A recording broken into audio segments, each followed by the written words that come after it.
друзья, мы в Кемере, просто такой как бы совет, лайфхак, я хуй знаю, как это назвать. В общем, вот справа от нас какой-то туристический город, слева от нас, вот с той стороны, вот где вот море, вот слева от нас там Кемер находится.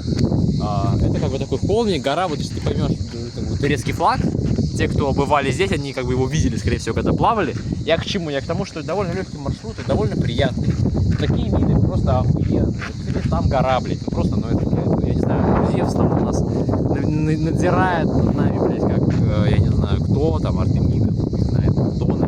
Я говорю о том, что охуительные пейзажи, очень красивые, очень жарко, мы все промокли совершенно, но это безумно того стоит, и просто говорим о том, что не надо нахуй сидеть в этих кучах, блядь, отелях, надо выходить, гулять, наслаждаться жизнью, красотой природы греческой, турецкой, ликийской и вкушать жизнь.